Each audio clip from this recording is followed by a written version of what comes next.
Jill, here's a lockpick. It might be handy if you, the master of unlocking, take it with you.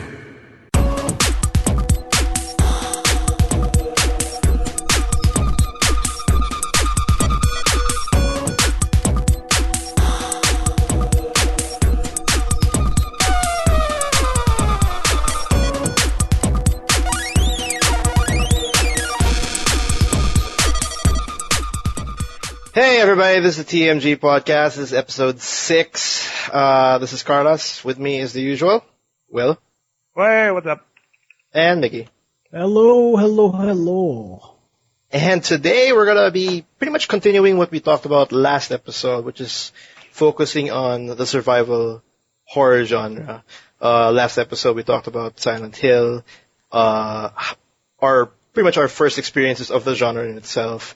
And now we're talking about the franchise that pretty much started the genre in a sense. Can I say that? Yeah, you could. It's what popularized it. I mean, it wasn't the first for sure, but it wasn't officially. Yeah. It brought it to the popular kickstart it into pop culture. So the Resident Evil, and then we'll just work away from there. But and then later on in the episode, we'll be also talking about a couple of news. A couple of big news that will be pretty interesting for you guys, hardware and games alike. But you know, just like any other episode, we'll first start off with what we've been playing on the week. I'm gonna have to start with Miggy with this one because I'm really interested in what I'm really interested in what he's gonna say, and I kind of know it already. More of that cat lady game. Man. Well, I hope it's not the cat lady because there's one game that he's working on. So, what are you playing? Because I really want to hear this. I've played, or quote unquote played, more like watched, Beyond Two Souls on the PS3. You know, funny you mentioned that. I'm just playing that too, actually. I think you got it before. You both are playing that. Okay. Yes. So. That's a bad sign already. No. Right, Carlos, I told you yesterday that the game sucks, right? Yeah, flat out. Like, that's the first thing you said to me when I asked you how was it? Later that night, I actually finished the movie. And the movie. Like, I played for 5 hours straight, more or less. Okay. Just to get it over with. And I kind of started to like how it was going past the halfway point. Like I found myself getting into it a little bit. So it had a bad start in a sense. Yes, I did not enjoy anything from the start. Oh really? That's really weird considering like the guy's previous efforts. Fahrenheit had a really good start and a crap ending. Heavy Rain had a really good middle, but a crap start and crap ending. And now suddenly here we have the crap start and the good ending. Although I probably am not as far as you. I'm not liking it as much as I liked Heavy Rain, to be fair. Oh, really? Yeah, because Heavy Rain, at least, it felt like a police drama. You were wondering what the heck was... yes, I like those detective yeah, you felt more like a detective thing. Here, it's just like... it keeps jumping back and forth. There's, between Jodie when she's young and then when she's middle-aged. And so it's kind of hard to follow at times. But, you're telling me that the build-up of the character is not from like child and all the way till she grows up. It's actually the storyline is not linear. Yeah, it's absolutely not linear at all. It jumps from different points of her life, which actually makes sense at the end because of the last sequences I found really fun. But is it how's the story, because this whole David Cage thing, with Heavy Rain being all story driven, how is the whole? I think he should just try to make a movie instead of a game, honestly. Yes, yeah, I agree. He should just make a movie instead of interactive video game. Interactive video game. But I have to give it up to the graphics are really good. Like I think the acting is phenomenal. Yeah, the motion capture is really good. And Willem Dafoe and Ellen Page do a good job. So it was actually worth, because it's actually a big gap or a big jump from what we had in Heavy Rain, where Heavy Rain was actually, I can't really diss the French actors who was in Heavy Rain, but just by just by like me playing Heavy Rain and just seeing what I saw in the trailers, because I haven't played Beyond Two Souls, but what I see in like the trailers and the demos, there's a big gap in terms of acting and voice acting.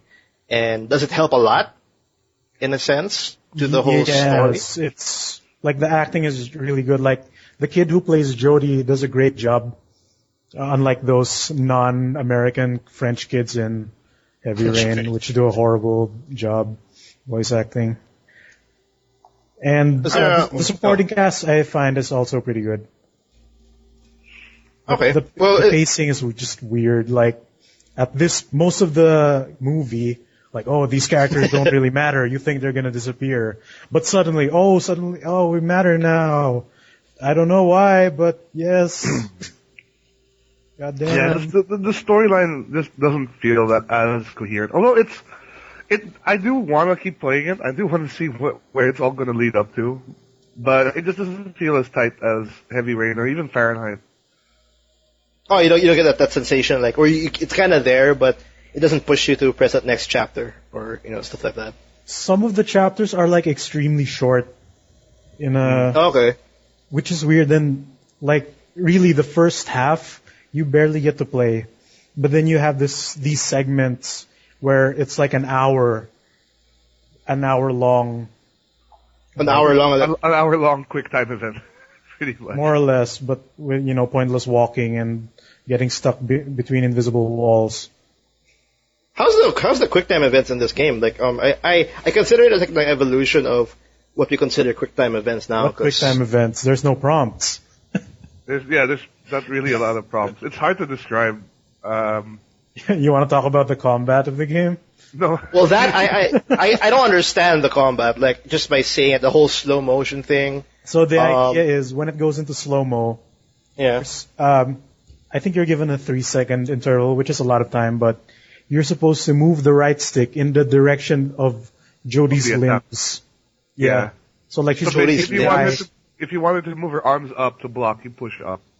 Something like that. Or if she's gonna kick a guy on the left side of the screen, you move the right stick left. Okay, so how does that feel? Like, it sounds weird, to be honest. I like it when I get it right. I hate it when I get it wrong. And I'm confused when I get it right and I don't know what I did. Okay. Like this that. is a situation where David Cage is trying to be just far too cinematic at the expense of interface. Like he's sacrificing the ease of use of the combat, in order to push the whole interactive movie experience, blurring the lines and all that bullshit. It feels like David Cage is dumping so much element into this game. Like, I've seen like countless footages and I've seen different aspects of this game where like a very deep feels part of the game, and then we have an action-based game with the whole train, which is actually what we first saw of it, and then all of a sudden we have her being in the CIA and stuff like that. It's like it jumps from one point to the other so. It's weird. I don't understand. No, you're absolutely right. It is pretty weird, at least from what I've felt. Yeah, but you might like it, because you look at the Metacritic rating. The ratings are all over the place for this game. So some people really loved it, some people really hated it, and I think a lot of people are kind of in the middle, like me and Migs are. Yeah, because I haven't finished it yet, so I can't really say yet. But from what so far. It's not as I still think Heavy Rain is the better game. Okay, well, as a game, Heavy Rain is better, but the writing in Beyond Two Souls is less plot holy than Heavy Rain. Yeah. So I think Beyond Two Souls should have been a movie instead. Do you know if there are multiple endings? Like I know Heavy Rain. There are, but the thing is, when you beat the game, you can choose which chapter to play. Oh, is it like the Deus Ex ending? You have 3 options and like massive. Yeah. With no spoilers. Choose at the end. So it's not like Heavy Rain where your in-game choices matter. In fact, it actually doesn't. Like something you did in the past. You know the quote that David Cage said that game overs are a failure of the game designer? Oh, I hate that quote. Yeah. So essentially, You're playing a game. you know that Ellen Page can't die throughout most of the game. And your choices okay. only matter in like the last 2 segments. Oh, okay. Anytime before that, like if you fail the combat, quote unquote combat, all you get are like maybe a few slight scene changes, but for the most part, it's just visual damage on her character model. Yeah. Well, I have one question that would pretty much define if I actually want to play the game when I get a chance. Do we get in Beyond Two Souls? Do we get those situations where is there a sex scene? Yes. There no. is. Well, So there's not. But there's I know about that already. scenes. which actually I know it's controversial. No, but my question is, do we have those like parts where you're asked to remember something that was in the previous scene or in the previous part, like maybe 10 minutes ago, and then all of a sudden you're pressured like, oh my god, I forgot, what was that? Like remember in Heavy Rain, not to be all spoilerish, but you actually have to remember a specific aspect of a character. You do. But you know, I don't know if that choice in Heavy Rain actually made much of a difference. I remember the scene in particular when you're being interrogated by the police. Yeah, but I got that sensation of like, oh shit, this might actually affect my game. You do. And the thing with Heavy Rain is there's always that immediately from the beginning of the game they you know there's something at stake, your son basically, right? That kid. So yeah. that's always pushing you to kind of succeed at everything because you don't know what's going to happen at the end. Here it just doesn't feel that, I don't know, it's really hard to explain. I'm just not feeling it as much as I am with their previous games. So it's okay. Well, I guess in that aspect, I think they're going it feels like they're going sideways with this, in a sense, because they're dumping so much elements. But then again, I guess I have to experience it myself. I think it also suffers from being a little bit rushed because, you know, the end of the PS3 life cycle and all of that. So you think it's rushed? It's actually I don't think it's rushed. It's just weird. It's its own category. It's not a game. No, I think it's just because it's David Cage. Because I remember I'm telling you right now, I have a feeling there's going to be a Beyond Two Souls like director's cut for the PS4 at some point. Director's cut. The David Cage cut. I don't know. I'll give it a chance, I guess. With a sex scene. Here's the last thing I'll say about Beyond Two Souls. Get it when the price drops. It's not a full game. It's not a full price game for you. No. I bought the special edition steelbook because the steelbook looks really nice. And I thought the the additional 30 minutes of gameplay is gonna, pull me in, but yeah. Wait, there was an exclusive within the exclusive? Yeah, there's an exclusive DLC. No, if you buy the regular version, I think you get the soundtrack and the making of like a few 5-minute video clips of like how they motion captured the Green Goblin and everything. But the difference between that and the special edition is you get a segment where they call it 30 minutes of additional gameplay, where it's essentially Jodie and Aiden, and you have to solve puzzles in like this training segment. There. Crap, and we totally forgot about... I'll go. The difference that I found, like the main difference aside from being able to move further with Aiden in that extra 30 minutes, Jodie has a run button. If you hold R2, she can run, because god fucking damn it, she can't do that in the rest of the movie. So wait, that's actually that's not a normal thing, her running? It's not. I wish it was. See, that's another thing. It's like so many elements of this game. Oh, anyway, it's just... I forgot elements, the bitch can't run.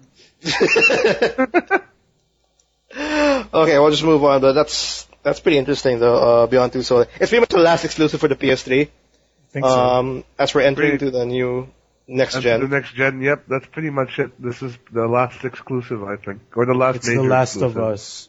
The Last of Us, David Cage. Thank you, Beyond The Last Sony. of Us. Beyond The Last of Us. How's the whole ghost element? So I totally forgot to actually ask about that. There is some ghost elements into this game, which is weird. It's never directly explained to me as a ghost, but it's pretty much a ghost, right? Yeah, more or less. He doesn't feel as impactful as you would think it would be. Like there's only very specific situations where changing control to the ghost is actually helpful. and you have like these sometimes vague distances where you can go further away from Jody. Like sometimes you can go like this distance, and in some segments the range is really small, and I hated it varies that. depending on the stage. Yeah, but near the end, I found the go segments a bit more fun because you got more freedom to do a few things. Not that it really mattered though. How long was the game?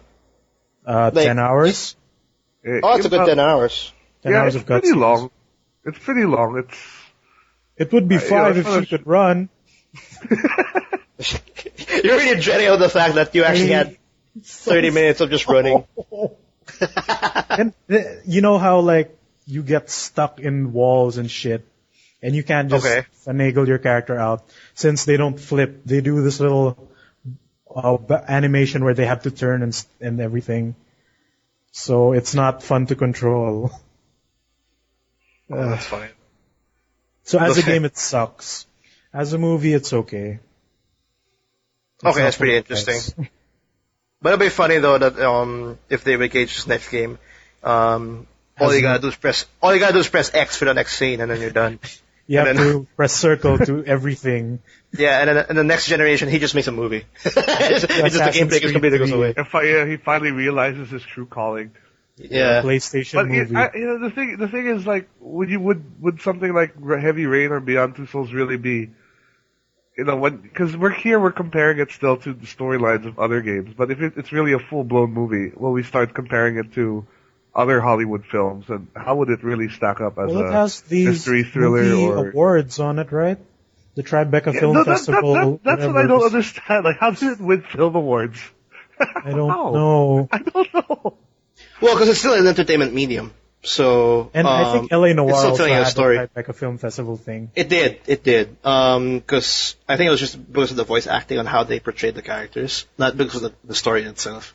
And like I said, it was it's still an entertainment medium, and I guess some awards just wants to give recognition to people's performances. And what's the one for the Beyond Two Souls? The whole acting, or just one character in itself? I mean, one actor. I feel like Willem Dafoe didn't actually do a lot in terms of acting. For all like the hype that they put for Willem Dafoe, he really didn't do too much in the game. the black He's guy kind of like scientist does more than him. Well, he was announced the second time. I mean, like after Ellen Page. So I guess He's I guess the father figure. For Fodder figure, that's what it was. Father. Anyway, we'll be moving on to Beyond Two Souls. Will, that's what you were playing? That is this also week? what I'm playing sporadically between bouts of still playing GTA 5. I will never get away from GTA 5, I guess. Yeah, exactly. 100 hours of gameplay, let's go. I'll probably finish it by next week, so hopefully I'll have a more complete idea of my feelings for the game. But now... Then we go online, son. Then we go online. Well, I'm enjoying online right now. It's smooth as hell. Already? Now it's smooth, yeah. Now I'm enjoying online. It's just funny how some of the modes are like like the missions. They're like 10 to 15. No, it feels like it's 10 to 15 minute drive from one point to the next, and then when you're done, it felt like I wasted my whole life, my whole session, because like, there's some missions where you have to drive from one highway to the next highway to pick up a car, and then bring it back to, I forget, that bald guy in the start of the game. And Simeon? yeah, The car and dealer. all those missions are mostly like that. Well, for me right now, I'm like I forgot what my level is, but less than, I think 20 right now. And Oh, because that's one of the ways you can make quick cash. That's why he keeps giving you those missions. Because earning money in GTA 5 Online is not easy. it's not. It's not. I have a garage because now. of the microtransactions. Wait, when is our 500k supposed to pop in the bank account? I still don't have mine. I don't have mine either. 250 is supposed to come out next week. Okay.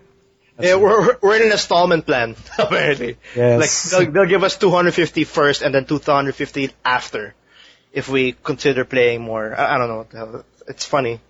Like, it will help.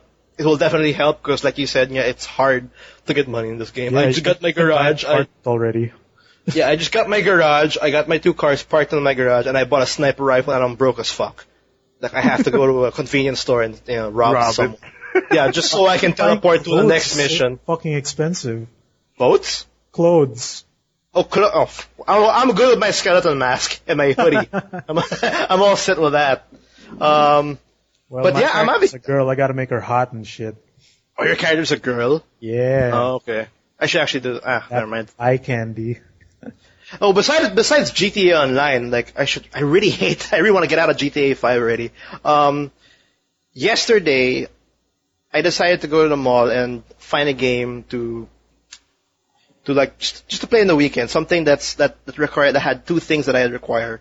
One was it's not an online game, and 2, it was cheap as hell, like less than 1,000 pesos, because I wanted something that was like throwback, something that I've been quick fix. And I settled with Bayonetta. Yeah. Oh, good choice. I finally got Bayonetta. Yep. Good And choice. it's a fucking great game for a, I don't know, Yes. 3-year-old game? 3-4-year-old game? Something Yeah, like it holds that. up It pretty came well. out, I think, in 2010. And I'm surprised that this actually, like, It holds Dodge up, doesn't it? it really does. Like, I played DMC, the one that just came out, the latest reboot. No, Yep, you yep. can't compare. No, I have to compare because that's my last hack and slash kind of game. And And Bayonetta was created by the DMC guys, the original DMC Yep. guys at least. that's what it feels like. It feels like its comparison is huge. Like it has its combat is way more satisfying, way more deep, and I really felt like I was clinging on my controller and just like, holy shit, what's going on? You can't slouch in Bayonetta, even on normal mode. I can't, and it's Yeah. not even. It's not And easy. It keeps things fun also, just all the executions and just Oh all the yeah, banter. like you don't need to get super fancy, but why wouldn't you? It's so fun and so Well, if you satisfying. yeah. Yeah. And if you really are like lazy, there's that easy mode where you just push one button. Oh yeah, then it'll auto combo for you. Yeah. Oh, there is. There is, Yeah, yeah. I've never tried, but I've seen it. I actually The wouldn't Wii like U that. for Bayonetta 2 will have a similar one, where you just tap on the touchscreen, then it'll auto combo. Yeah, see, this is why people are raging against the fact that it's a Wii U exclusive, because I think a lot of people... That was the only want- reason why it got created in the first place. I mean, greenlit, because no one else Yeah, would want to unfortunately. publish it. Which I don't understand, because this is actually a really good game. I'm coming out playing this game after 3 years, and I've played like the recent ones, like DMC, whatnot, and there's a big difference. It has great humor. The Bayonetta feels like a female version of Dante, like a really, she's really egotistic, and she's like, she's really, Yeah, she has her Like- own swag, not like Yeah, she the has her own Bad Mouth swag. one. she's all, she all feels like she can take anything, and the cinematics, like the cutscenes, Cinematics before are you great. they're really entertaining. Like Hey, Becky Kamiya, I love you. they amazing thought about each cutscene. fight. It's really good. And The first cutscene where she strips and then her hair goes everywhere. yeah, like Oh, it's, when she's praying in the graveyard in her nun outfit. Yeah, the and then- Yeah, the prologue, start. the prologue stage. yeah, and then prologue. that black dude just starts throwing guns at from that coffin. Yeah, from the coffin. yeah, and she was saying guns. I'm like, dude, he doesn't have clips or anything. He's just throwing guns at her. I don't know. It's just a lot of fun. I'm like, I think I'm in chapter 7 already. I couldn't drop the controller. I couldn't stop playing. It's really good. I don't know why I ignored this game for the longest time. I don't know. I'm just still trying to get the whole combo thing, because every time I go to a new stage, they actually throw a new weapon Oh yeah. at you. Yeah. You unlock Claws and those. everything. Yeah, and I'm actually getting overwhelmed because I'm learning the gun moves, I'm learning the shotgun moves, and all of a sudden they throw a katana. I'm like, oh, that's pretty cool. I'll try that out. And I don't know, they throw the claws. Oh shit, I haven't learned the katana. I don't know what to do. And I guess any weapon works. Can I say that? Again, any weapon works. It just depends on how you wanna play the game. Yeah, What- like Yep, the pretty enemies much. don't have a weapon weakness. It's just up to personal preference. Yeah, and the whole torture thing, when Oh you yeah, press the climax moves. yeah, that's over the top, but I really appreciate it because this whole game, this whole story is already over the top, so might as well go all out. Like Even just the how, climax, just like, especially like the climax moves on the boss fights. Oh yes, those are cutie as fuck, but I love them. Did you get I don't know if, I don't want to spoil it for you, it might not be there yet. There's one particular one when it's a volleyball thing, it's really hilarious.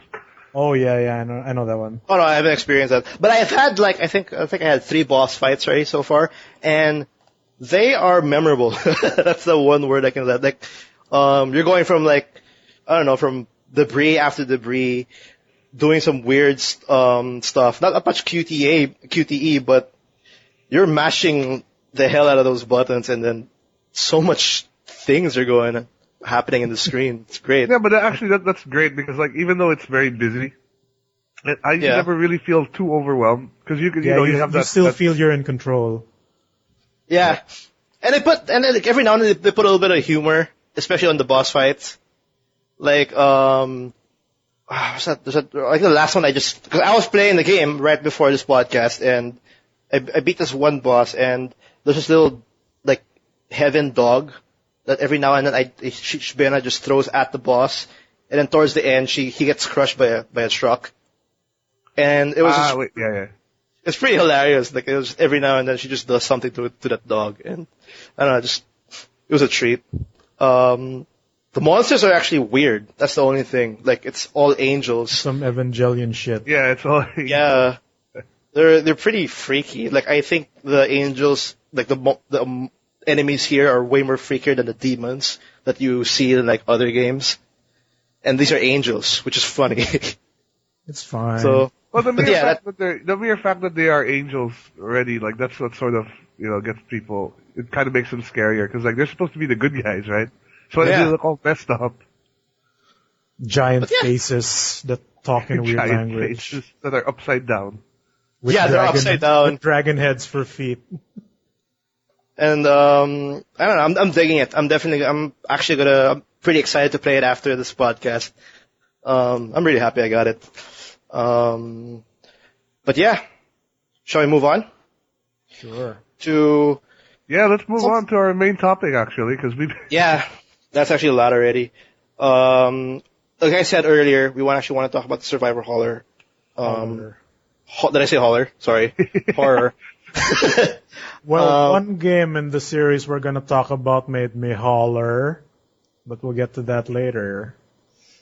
Which one? Our 6. he'll get back to that later.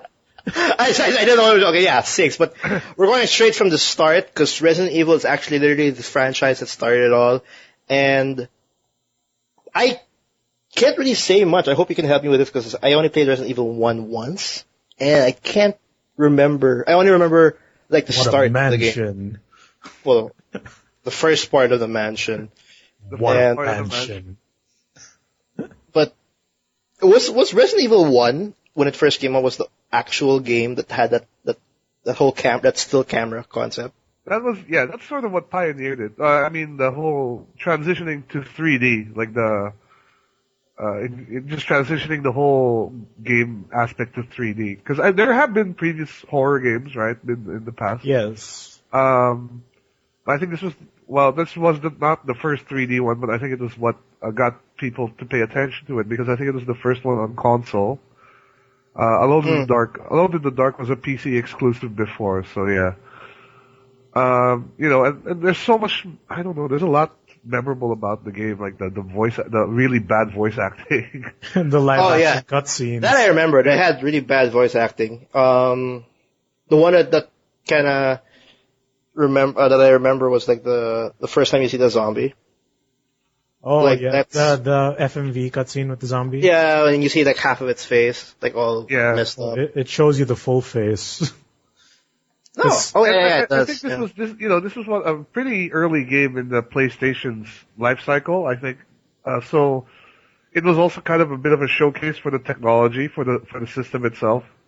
Like Yeah. it showed like the 3D, like the blood particles and just a variety of monsters also, it wasn't just zombies, it had like the dogs and it had the giant snake thing and then the all kinds of crap. And then she got it weird.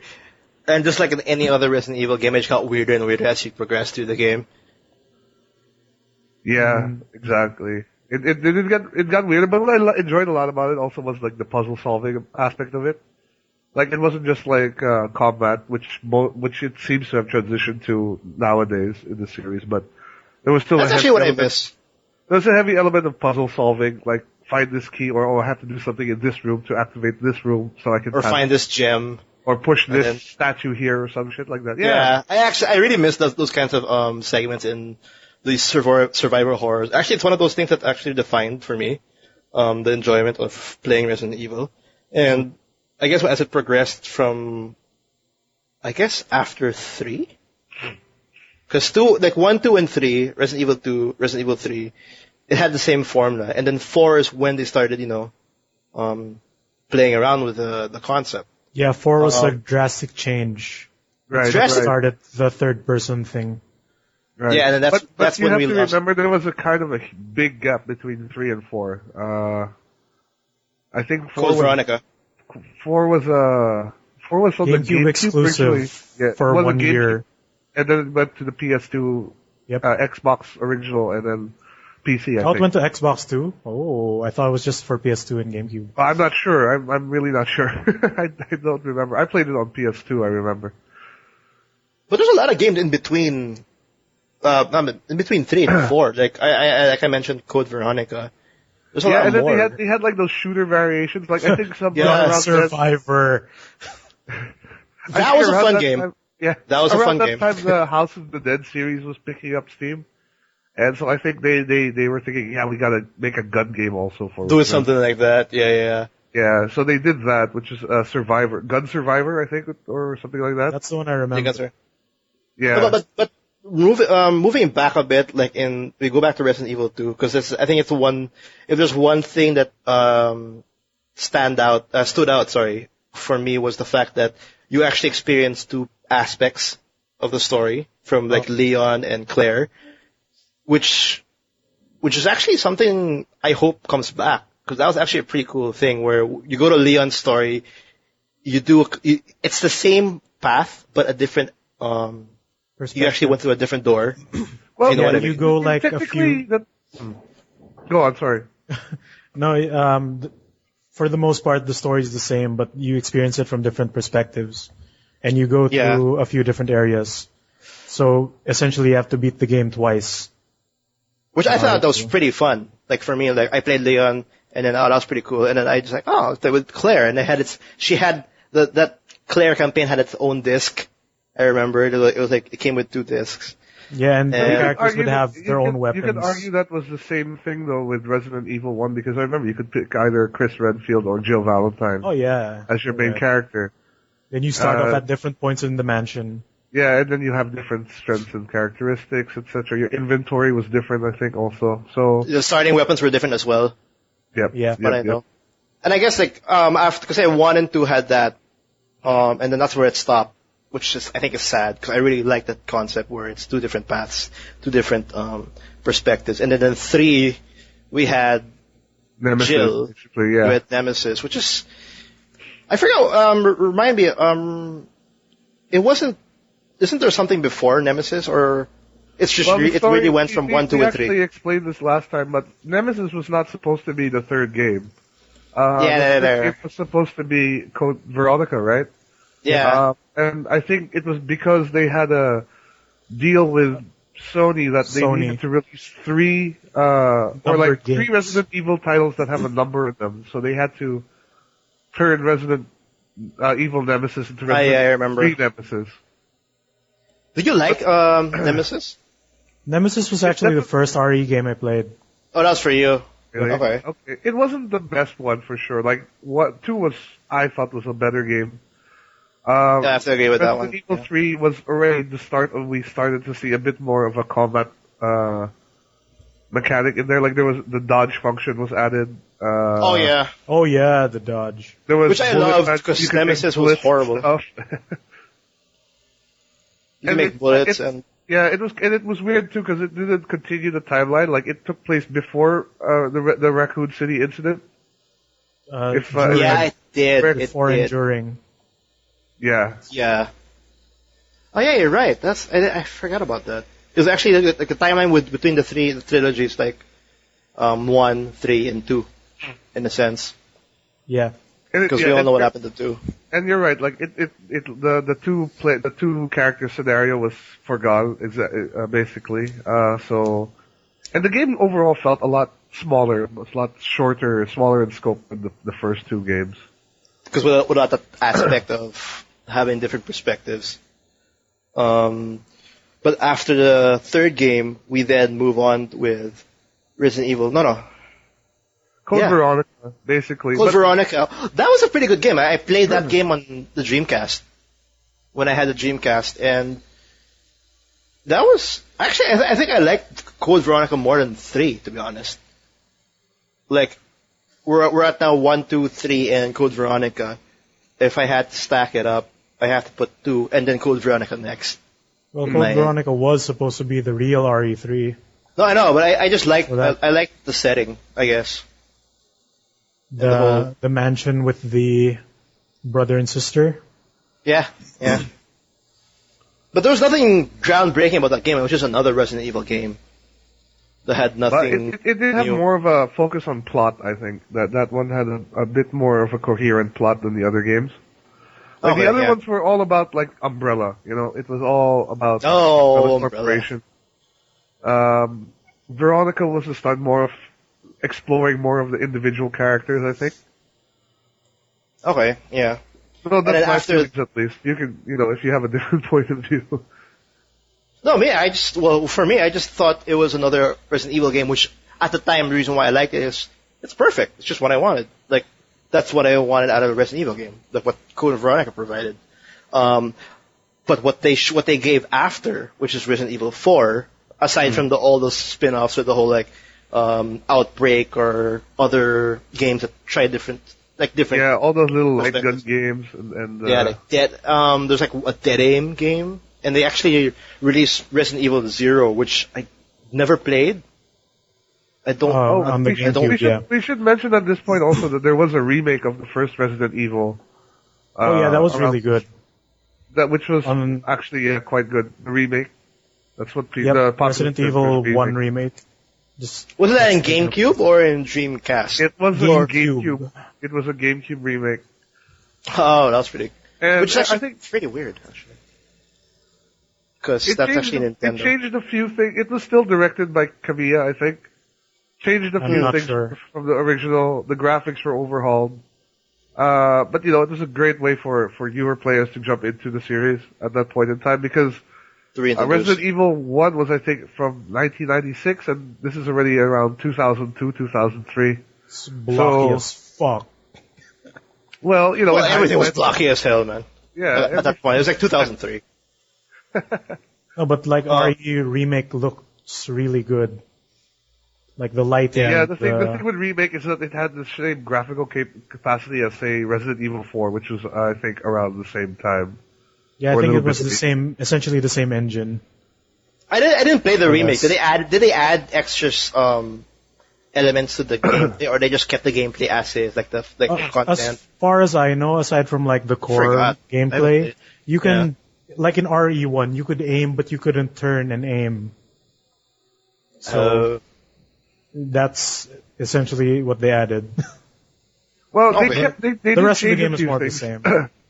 The visuals, the pre-rendered visuals are different. The cutscenes are redone. The storyline is slightly altered, but it's altered in such a way to clear up a lot of the plot holes and the loose ends. So even for players who had enjoyed the first one and played through the first one already, it was something they could play again and sort of get a new experience. That's the one thing about Resident Evil. Like they try to fill the plot holes, but they just never can get all of it. There's not one Resident Evil story where it's just like they covered everything. There's always something like what happened to this, what happened to that. It's never. If there's one thing I don't like about the series, as much as I like the series, it's just the story. Like everything else is okay. Moving on. After all of those small things, this was like the end of the. Yeah, I would say the end of the first Resident Evil arc, which is probably like the Umbrella stuff. Then we moved on to 4, 5, and 6, which is what I like to think of them as more of a character-centric arc. Like, for And example, that's actually where the point where they actually they will go past the line of what I consider what Resident Evil was originally. Because when they hit 4, they went third person. And then when they went 5, they took out the whole solo aspect of it and actually added co-op. So Yep. at that, when I say cross the line, meaning that's when they start experimenting on the series, or when they started to. I think it's time we move this franchise into a different direction, which kind of ruined it. Not ruined it, but kind of divided the fan base in a sense. Because Resident Evil 4 in itself, as a game, it's a really good game. yeah, I but actually enjoyed 4. I thought 4 was good. Like, I still thought it managed to keep the scariness intact. At least, well, definitely not as much as it used to be, but it was still there. And although it was certainly a lot more action oriented, like the control, it still felt like it was like survival horror. Yeah, it still felt like Resident Evil. Which is actually a big I think, actually, I was actually okay with the change of Resident Evil 4. Because like I said, I did like Resident Evil 4 a lot.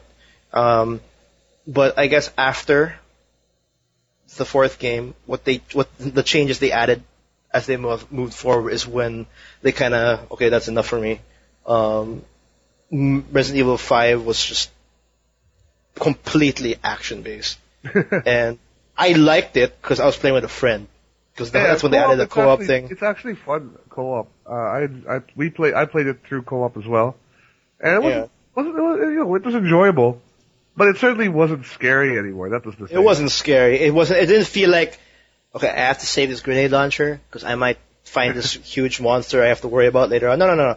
Like, I got a grenade launcher. Oh, I'm shooting on that zombie. Like, I'm gonna use whatever I want. Just so I want to blow things up. I want to kill stuff. That's what I felt about Resident Evil 5, which is good, because who doesn't like those kinds of things? But then again, this is again a Resident Evil game, and I guess at 5, along with you kind of understand what Capcom wants the franchise to lead on, because they just get more attention with the whole action aspect. And during the time when Resident Evil 5 came out, there's not much survival horror, and it showed that it was dwindling. Like, FPS started showing up. I think RPGs were actually I think dwindling. they took a lot of elements from Dead Rising, like in that sense. Dead Rising is also a Capcom game, you have to remember.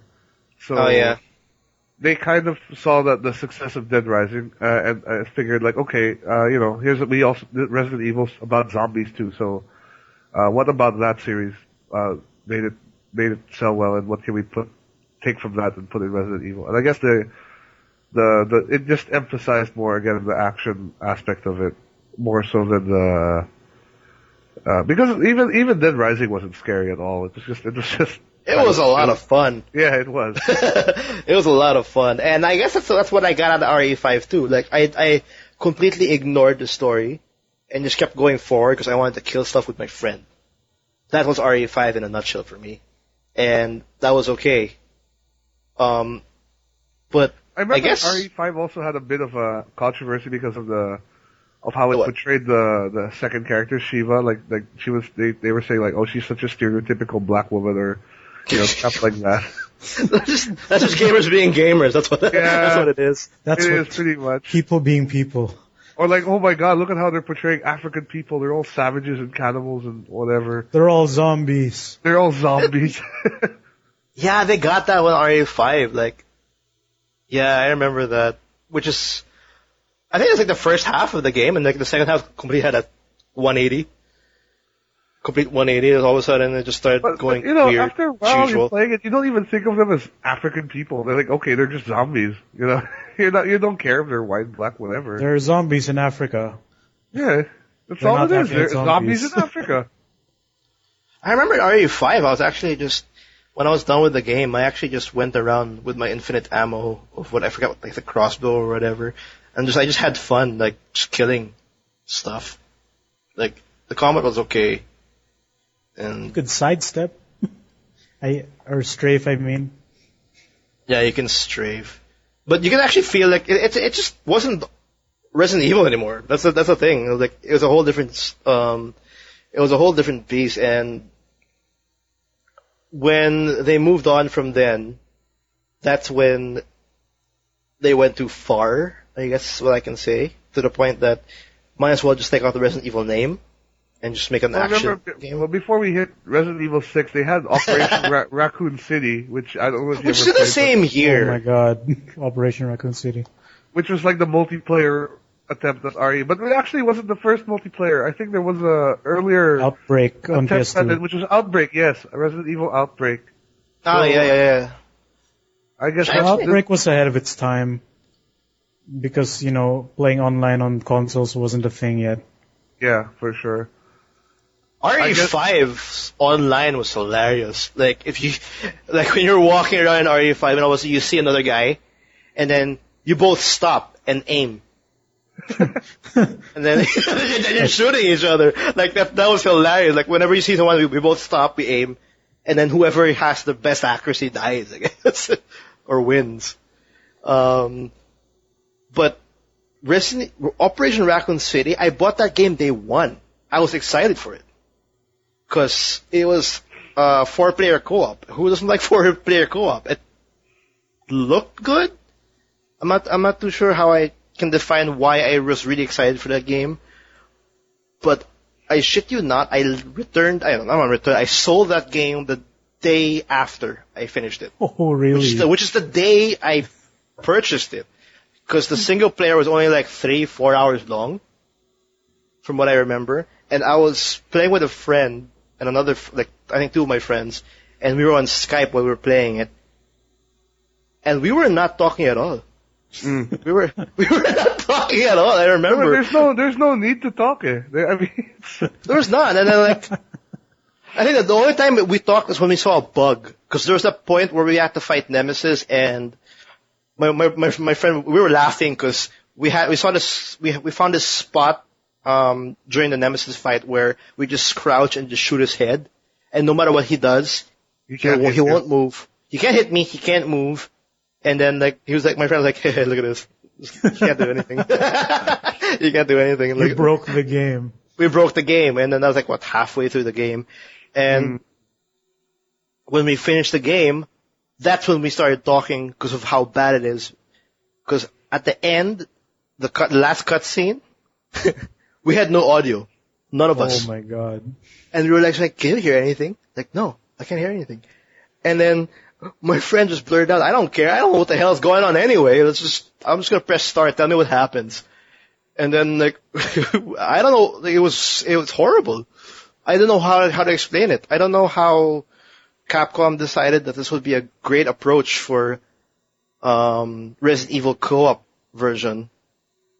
I think I don't want to spoil it, but there's actually 2 endings in the game, and one was actually pretty depressing because I can't believe they actually considered that, and the other was the other one's nothing. I don't want to mention it. Yeah, but I know the twist you're talking about. Yeah, it's weird. I don't even know why Capcom even agreed on it. It's even gonna piss off fans. After the campaign, which was like I said, after 4 hours, we played the multiplayer, and that didn't work. Like the first time we tried it, I guess the servers were bad. I don't know. After a couple of matches, we didn't like it, and then my friend just said, "You know what? I'll pick you up tomorrow. Let's go to Green Hills. Let's just sell it. And then we'll just buy something else." And so I felt good for cause I think I bought the game for like 2,000 when it first came out, and when I sold it in Green Hills, it was like I got a return of 1.4. So technically, I kind of played the game for $600. that's For one decent day. enough, I guess, for a day.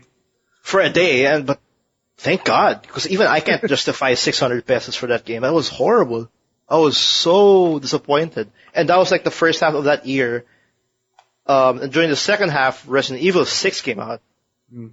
And I was hoping that would be the defining moment for the Resident Evil series to get back up. But then I saw that whole explosion within explosion scene with Leon. Yeah, it became a Michael Bay movie, basically. with zombies, essentially. If Michael Bay directed Resident Evil, this is what we would have gotten. If Michael Bay had a limited amount of explosions, that's Resident Evil 6 for you. Or like if he has no limitations or no budgets that he has to worry about. But I do that's appreciate that they try to do something different. Like I like how they try to split the story up into 3 or 4 chapters, I think. But overall, the game was just boring. Like there was no tension. It was just like a rat race. It was from really, A to B. really boring. Yeah. There was no tension whatsoever because, like, there was no big scares or anything like that. I think the only major... There's one scene when you play as Leon and the other girl. I forgot her name. Helena Helena Harper. Yeah. Right. There's a The scene girl when with the you're nice in, like, ass. the sewers and, like, this zombie shark starts chasing you. Oh which I shit, thought the was- shark! Zombie He's shark? sliding down the water slide. Yeah. Then you have to shoot this shark in the mouth. God. Yeah. Shark? It's- No, because I they played didn't a jump small the shark, portion of... they swam with it. Oh, that's weird. So bad. I remember when I was trying the demo of that game on my 360. I didn't appreciate the freedom they were giving me. Like, it's the first official or Resident Evil title with a number that gives you like free roam. Like when you aim, you can actually move around.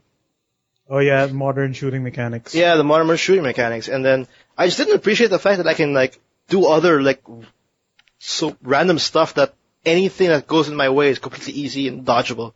Like it's very, very easy. And actually if I remember correctly, there's actually an option where you can get infinite ammo. Oh yeah. Well, I there think is. that's been a staple in Resident Evil games for a while. Like when you beat the game, you get those cheats. The cheat options are open No, up. but No, you can enable that right off the bat. Oh, Yeah. really? Okay. Well, that's 'Cause, like- fantastic. Yeah, because my first instinct when I get a new game or whatever, I dabble with the options, see what I can do, what I can change, and all of a sudden I see infinite ammo, yes or no. No? To be honest, I actually wanted to enable it because I just wanted to get through that game. Because I only borrowed it, so I had to give it back.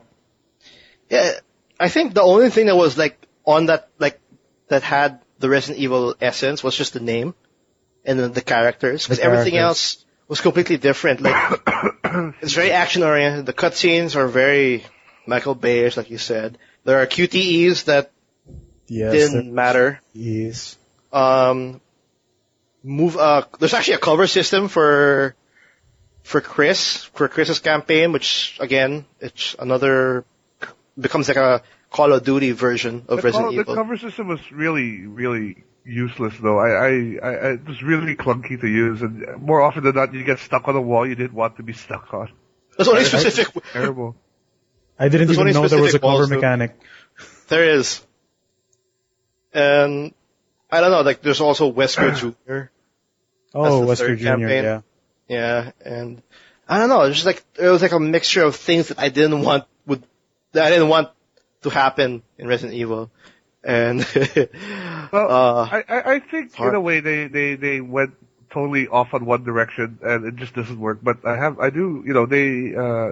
they did release also Resident Evil Revelations, which is the one on the boat, which was originally for the 3DS.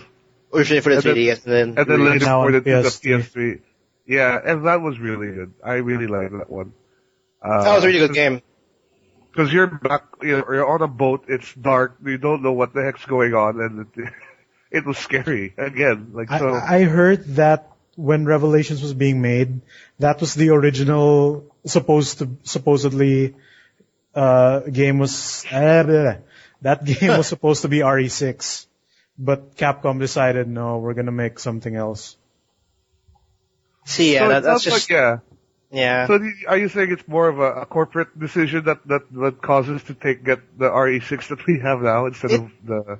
Yeah, because Definitely Capcom doesn't is. know what the fuck to do. They don't know what the fuck they're doing. It definitely is a corporate decision. It doesn't make any sense. Like, Hey, those It really kids felt like like- them Call of Duties, right? yeah, Let's and it put really this guy in the Resident Evil desert. 6 really felt like a game where whoever has no idea what Resident Evil is will like this game. That's what they're like thinking, and they were completely wrong. Because even people who don't know the series will feel like like, okay, just take out your whole Resident Evil, aspect, or thinking out of the way, and just think of it as what it is. It's also still pretty bad, because it's still pretty linear. It has no, doesn't have a good story. I didn't finish it all the way to the end. I did play it with a friend, and like I said, I couldn't finish Stand it anymore. Yeah, I couldn't stand it either. The shooting was nothing great. It felt like every weapon was just the same. The same, yeah. Yeah, the monsters are easy thanks to the free movement. Thanks to the shooting. Yeah, and then there's like so many items everywhere. So I have enough chiclet to keep me up. And it was just, yeah, and just as a non-Resident Evil game, it's just horrible. And I don't know, I don't think I can even justify it when it goes down to like 1,000 pesos if you actually would like to buy that game. Me neither. Like if ever you want something like a co-op game that you would like to enjoy with a friend and a little bit scary. You're better off with 5 still, I think. Exactly. RE5 Gold would be a better choice. That'd be definitely the better choice. But I'm pretty interested that you said that Revelations was actually more of a good game. So I'm guessing that was their, like, okay, we have to go back to our roots kind of game. Well, remember, I think it's also, excuse me, it was originally a 3DS title, so yeah. Given the limitations of that system, like, they couldn't really do too much as far as explosions and things like that. So I guess that's why they kind of went to this dark hallway corridor sort of situation. And it worked. It was one of the better 3DS games out there, and the PlayStation HD re-release was.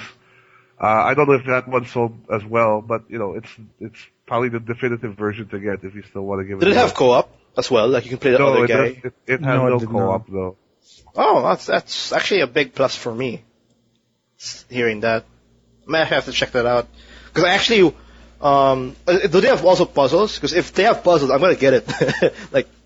Maybe next week, because I've actually been dreading to find a game like similar to like past survival horrors.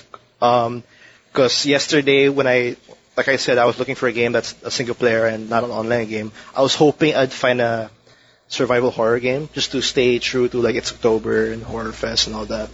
I couldn't find it. There's nothing. I couldn't find one. I was hoping I would get Silent Hill Downpour for the 360. It was out of stock.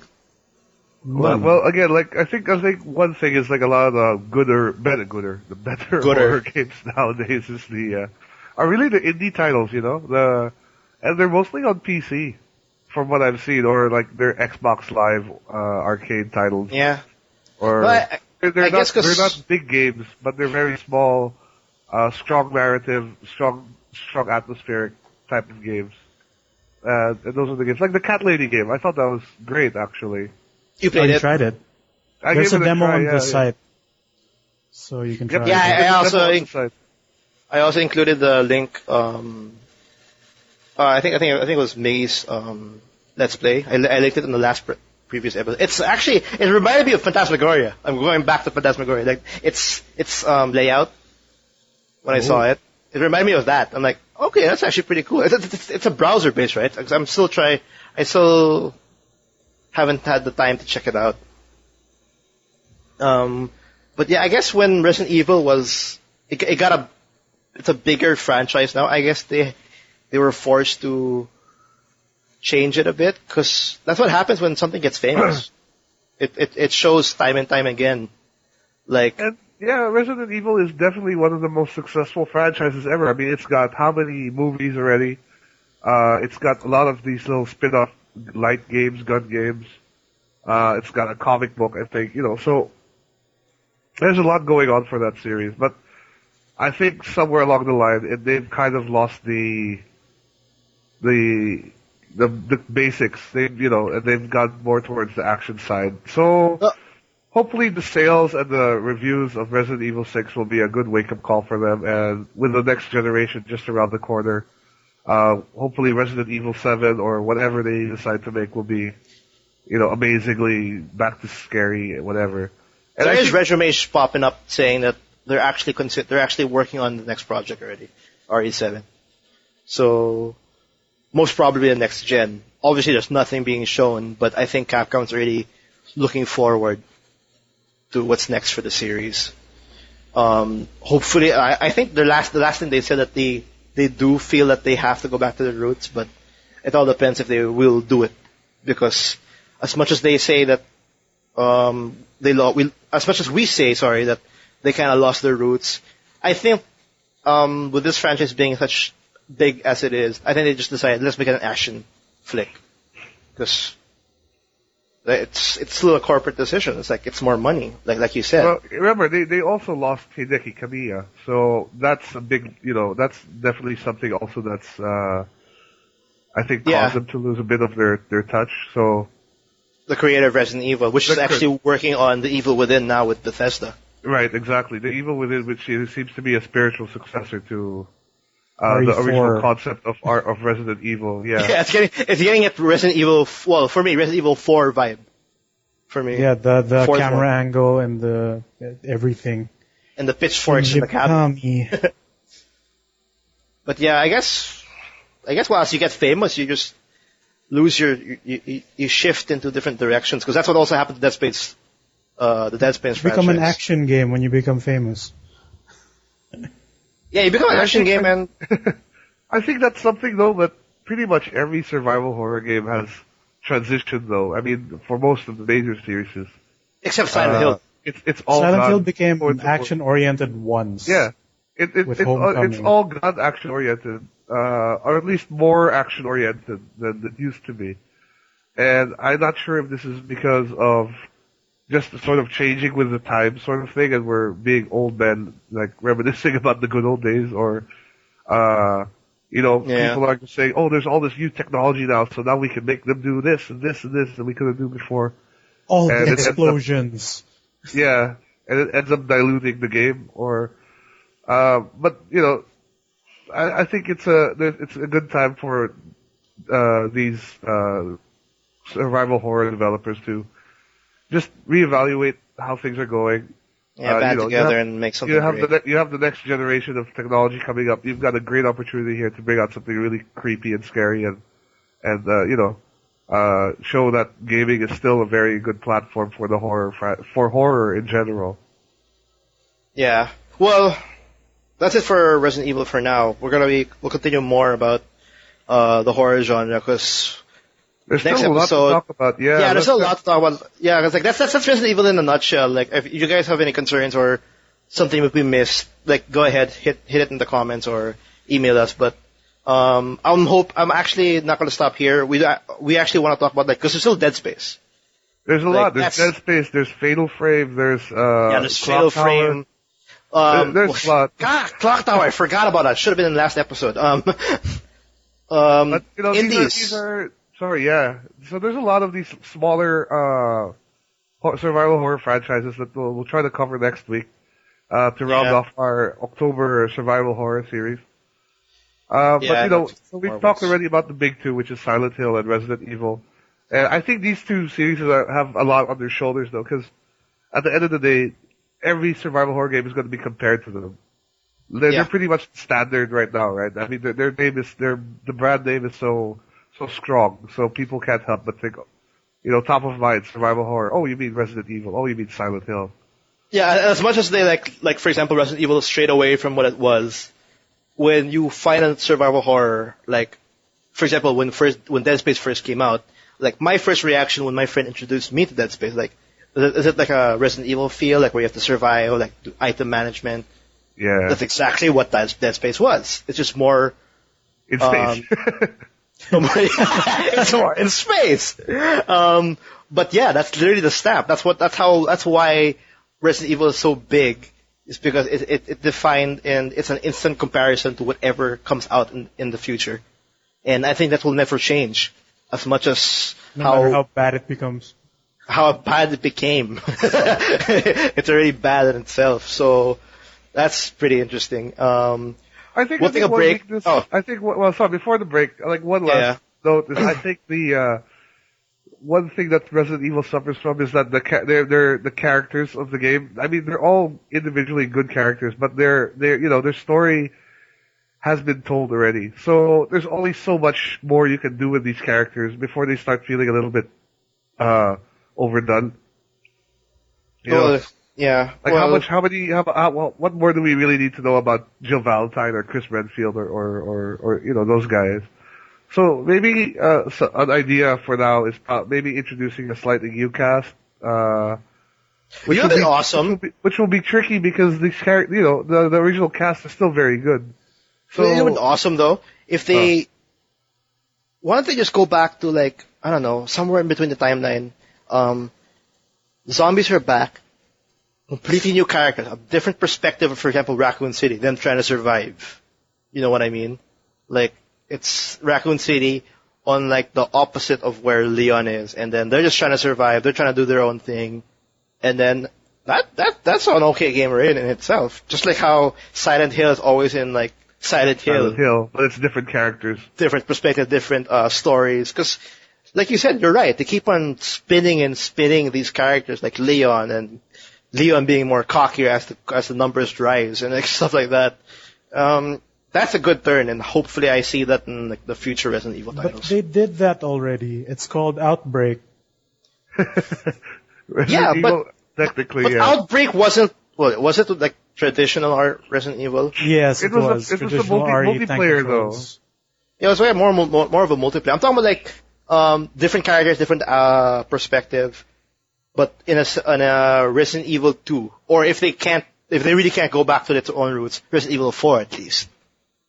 You know what I mean? So yeah, hopefully.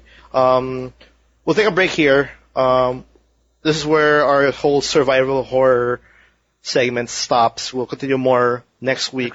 Yep. I'm not too sure what we're going to focus on, but I think we're going to hit the games in between these two big franchises like Dead Space, Fatal Frame. So we'll cover that next week. Next up in the second half, we'll be talking more about news because there's a lot of things changing that happened this week. Get your wallets ready for next week because next week's going to be a killer. It's going to be a bitch. I don't know what to buy yet, but we'll cover that later. This week, because the week. podcast is going up later this week. Yeah, or this week, yeah. Yeah, we'll talk about it later. We'll take a short break. We'll stick around. We're going to be talking about news, and we'll be right back.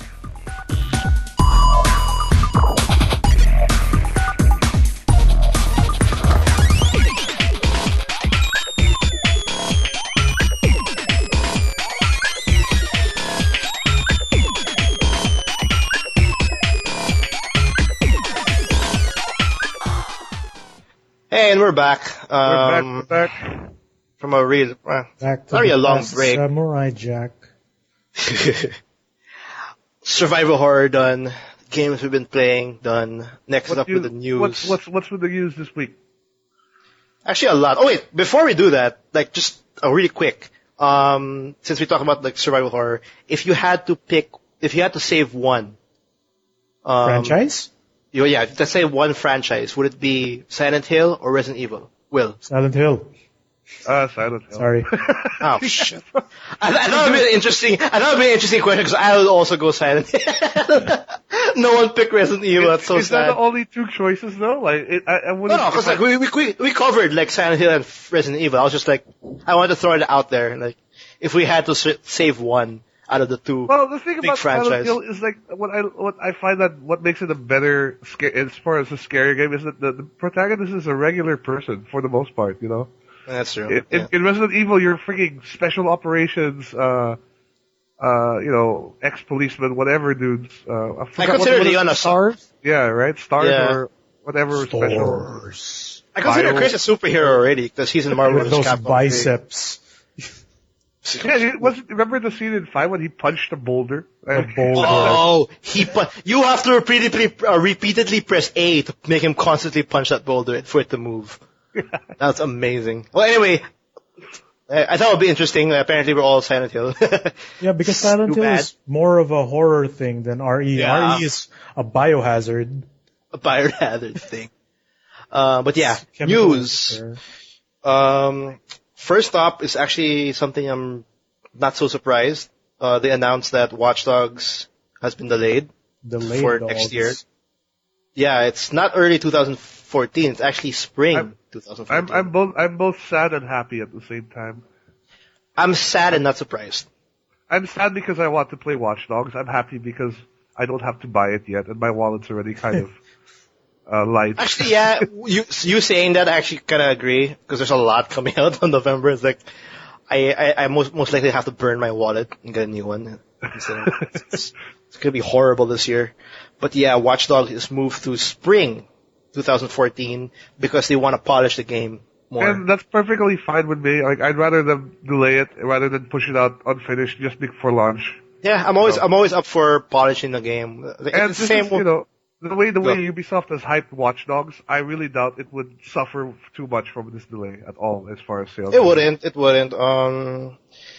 But I guess it comes to a problem because there's a lot of pre-orders or bundles that's happening right now that revolve around Watch Dogs.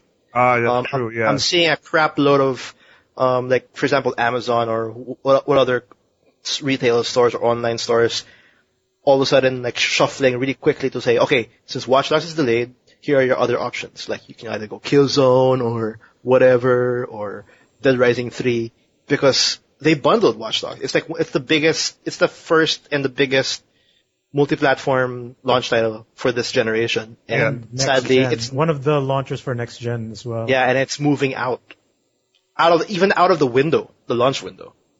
It's not anymore part of it. And I think the ones who lose out here are more of the console makers, because I'm sure they aren't going. Because a lot of people are probably say, oh, Watch Dogs isn't coming out yet, so maybe I'll just wait and buy my Xbox One or my PS4 when it comes out. Because for a lot, maybe that's the only game that people were really wanting to play on next gen. Who knows? I know someone whose reason for getting a PS4 now is Watch Dogs. But even though there's already a version, it's still coming out for. Is it still coming out for this generation, like PS3? Yeah, it is. Right. Yeah, I'm actually considering, like, that's actually one of the games I'm actually considering to get a console for, like Watch Dogs. Yes, I know it's in the PC, and then there's also a current version, but I actually, to get the maximum the full quality experience, yes. From what I'm seeing, because I saw like some of the footage of like the current gen, I'm not liking it at all. It's a big difference. For me, it's a big difference.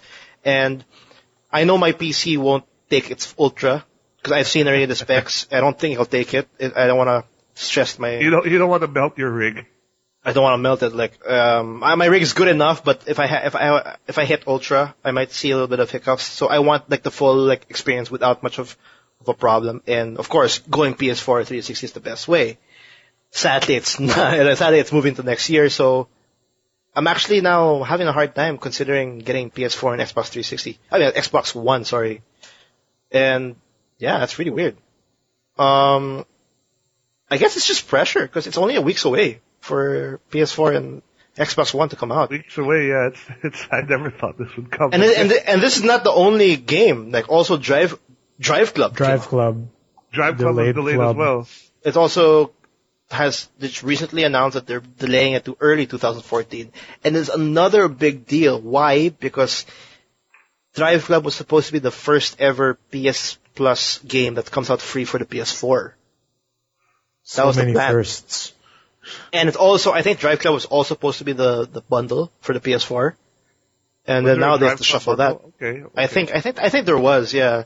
It's one of those games that they're bundling. I'm not too sure. It's not a big thing, but it's a big thing in the sense that I'm sure a lot of people were considering because it's still a free PS4 game. That's true. If you get a PSN Plus. PSN Plus. PS Plus. And then now to cover that gap now of like that incentive of having a PSN Plus for the PS4, they're adding a platform game, as well as a free trial for Killzone Shadowfall that happens around December.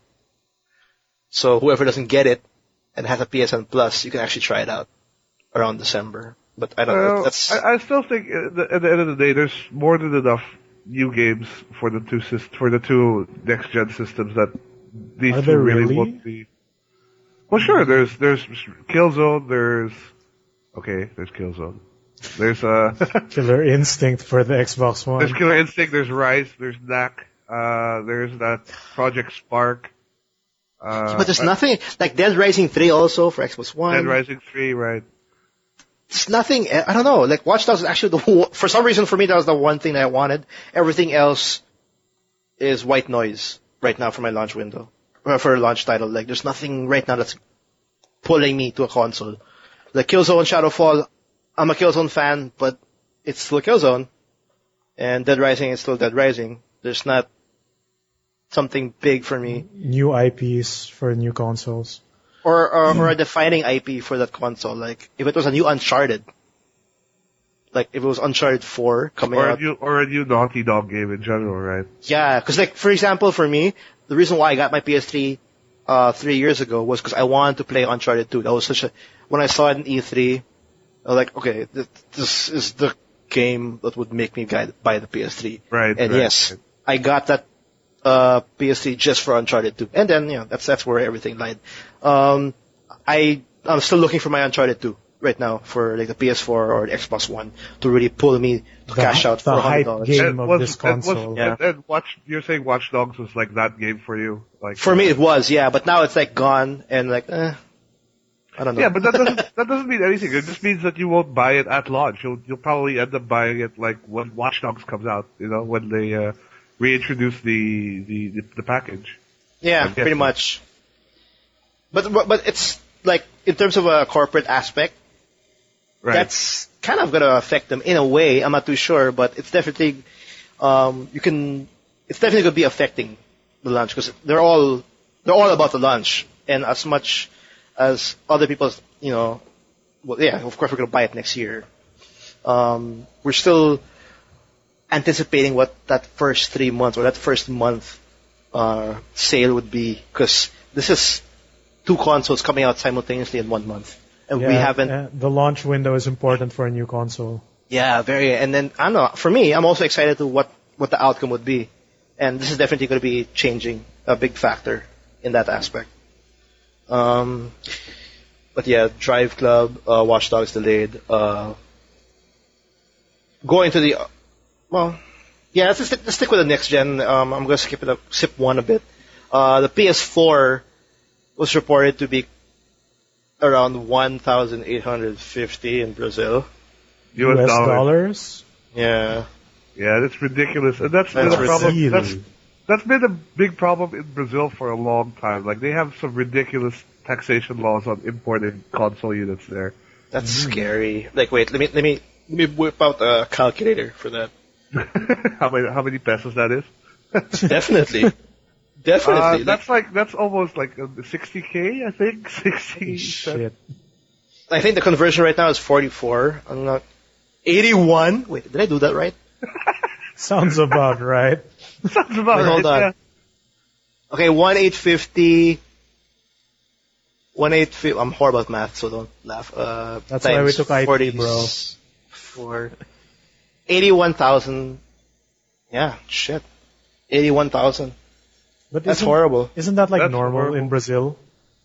Well, yeah, but the thing is, like, we're at the butt end of the console generation, so even if you're buying a U360, like, how much is a U360 now? You can buy a brand new 360 for less than, 12? yeah, about 12,000 pesos, right? So, But I mean like, for them, because the value of $1 per country is always different.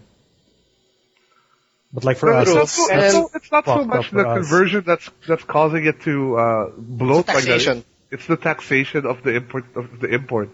Yeah. So, yeah, I don't know. Brazil, I'm sorry, all you Brazilian gamers out there. if you want to be I feel you. the I cool feel kid you. of the block, No, the one thing one of the reasons why I want to point this out is because the whole difference between the PS4 and Xbox One, like the whole $100 difference, when you throw that out the window, because apparently it costs that much to get a next gen console. It doesn't matter. Both of them are expensive for Brazil. So it just depends if you want to cash out that much money on the first month. But another reason why I wanted to point this out is because how much do you think it'll come out for us? Because we're also going to worry about taxation. And I think when the PS3 came out, it was like, what, 30 grand? It was, but that was also partially because they priced it that way. Sony priced it quite high initially. $599 US dollars. I'm thinking it will come out around 20. But we have a good guessing economy right now. 28.7. Yeah, 28. That's my estimate. Because I think the 30K PS would be when the it came most out ever. was, yeah, 30K, 25K, something in between. I think the PS2 came out at 28 the first time here. Mm-hmm. That's what I remember, at least. I think I bought my PS2 like for 15. Because I never bought, I haven't bought a console on day one. Launch? Yeah, me neither. No, I haven't done You bought a slim PS2, or did you get the old fat one? I got a slim one for the PS2. Same here. Even when I bought the 360, I bought the Falcon chip 360, which was the chip they introduced to fix the red ring of death problem. So I was actually waiting for that to come out. That's when I bought my 360, and even the PS3 I bought the slim instead of the old fat one. So I probably will be the same. I'll probably be the same with this generation. I'll probably wait for the next iteration of the especially of the hardware. since how fast they're releasing these new versions. Like we already have the slim, right? And for all we know, there might be another red ring of death issue with these consoles, so you don't know. It's always better to wait, unless you're like such a gadget head that you need it, right? That you need it right away, because like you have to also put into account that the current generation right now had a lot of hiccups when it first launched. Like the Xbox 360, the PS3, they all had overheating issues. The red light, the famous red light of the Xbox 360, that took them a long time to fix. I'm not saying that they're going to have that for the next gen, but anything can happen. I don't know. Like maybe when you install PS4 or when you update it, you break your PS4. Like there'll be problems. There's definitely going to be problems. And if you do want to get a PS4, you do want to get an Xbox One, you have to think that $35,000 you want to cash out, you better wait a month at least to really make that investment. To really be absolutely sure it's like worth your money, because you don't know. You just really don't know. What can you do? I think the last time I had a problem was the PS3 with the whole overheating issue, but I was like 3 years old and all that. But I don't think the next gen will have an overheating issue. I think it's going to be more of a memory issue, if ever. This could be a problem. Because they're really slim in itself. The PS4 is really slim already in itself. The Xbox One's actually pretty big. It's like a VHS or something. The VCR one. VCR. So none of us are getting like these consoles on day one. I reckon. Hell no. Probably not. Yeah, you know, it's probably better to wait anyways for price drops as well. That's true. For me, you know, go on. Sorry. For me, when it comes to a new console, it's not because you expect an issue to happen, like the overheating and whatever. It's more or less, are there games that I really, really want for the system? And it's all about the games really in the end. Right now, nothing. Like not even Watch Dogs had me excited for next gen. Like I'm curious about the system, but I have no games to fuel me to actually get it. Yeah, to cash out that money, right? Yeah. Yeah. And the thing is, even if you're like, like I know this was a problem before, but like if you waited too long to get a system, some games would be out of print. You wouldn't be able to get certain games anymore. But nowadays, with a lot of these games going digital as well, I have a feeling that's not going to be an issue. So even if you buy your Xbox One or PS4, like that was an issue before. Some games will become rarer. Yeah, some games would be really rare. Like I remember when I got my Xbox 360, one game I really wanted to try was a game called Cameo, which was a launch title for the system, and it was really hard to find a copy of it. Well, then again, I think you're right. Yeah, because I remember I had a hard time finding Uncharted 1. Oh, right? Really? Yeah. So I wanted to try that out. Before they had a bundle for it. Now, before Uncharted 3 came out, I think. Yeah. All right. What else? Yeah, well, let's move on. We're moving on. Getting out of the whole next gen talk, I want to point out that Microsoft has finally announced that they're going to make that whole free to games, when you have an Xbox Live Gold account, you get you get 2 free games every month. Before that was only going to last until December, but now apparently it's going to happen indefinitely. Like it's gonna. I know a lot of people got gold just because Halo 3 was being offered for free. Are you kidding me? That's reason. Yeah, they're getting a 97% approval rate, which I don't know why they're like surprised by it, because of course you get a 97% approval rate on this whole free for games, because you're giving games for free. Yeah. I don't understand what they're talking about. It's not even crappy games. You know, Halo 3 is Halo 3. It's a decent game. Well, it's not crappy games, but it's crappy deals, because it's still games that came out like 5 years ago, 4 years ago.